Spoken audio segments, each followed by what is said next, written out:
have a couple of questions for Matt, if I may. First of all, how do you demonstrate that the self-witnessing process itself cannot be taken over and corrupted in itself? That's my first question.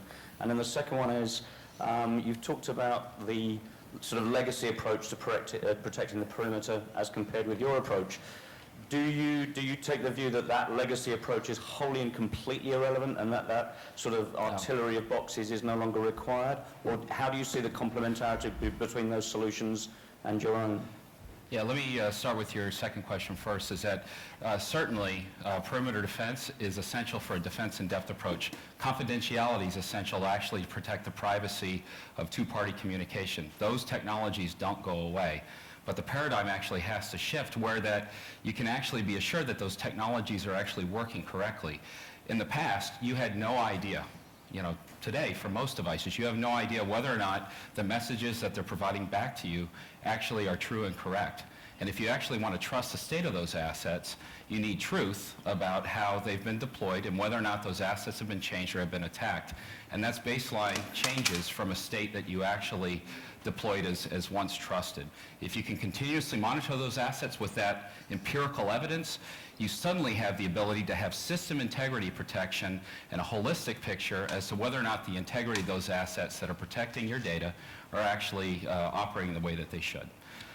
To your first point, just in terms of providing immutable evidence, right? So providing that empirical evidence that cannot be changed. What Guardtime does through its infrastructure is that it combines two technologies, digital signature technology with a timestamp technology.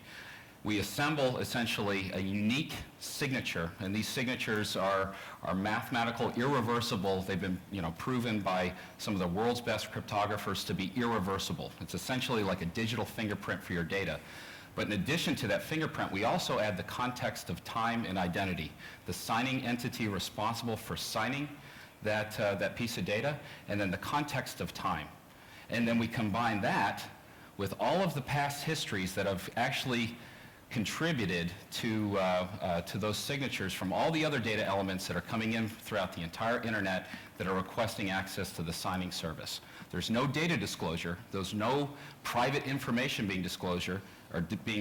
The only thing that is passing through the infrastructure is a fingerprint, which can't be used to break back the original data. And then it's completely dependent on the time context, the time in which that stamp occurred. So if you have the data, you have a signature, you can independently verify, with a very simple algorithm, whether or not that data actually contributed to that signature at that time from that entity. Yeah, right? and it's a very interesting approach because it's like a similar thing of it's like, well, I saw this with the actor Judd Nelson recently, where the LA Times said he was dead, and of course what he did is he used his public Twitter account to take a selfie of himself holding today's newspaper. Yeah. And so when you start thinking around, how do you start assembling public information in sort of unique ways to still create something that allows you to believe that what you're seeing is true, that you're not sort of relying on some sort of private piece of information.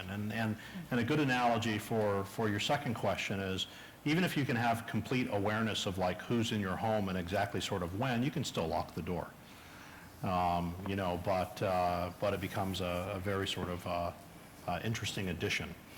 To Jason's earlier point, we call that concept widely witnessed evidence, right? Yeah. And we widely witnessed evidence. Yeah. So we publish a public ledger, both in the Financial Times and then online, so that at a later date you can actually independently authenticate, regardless of whether or not you actually trust the service provider, that at a time that publication code was actually used to contribute to your data's result. Yep. So. Okay, other questions? Over here.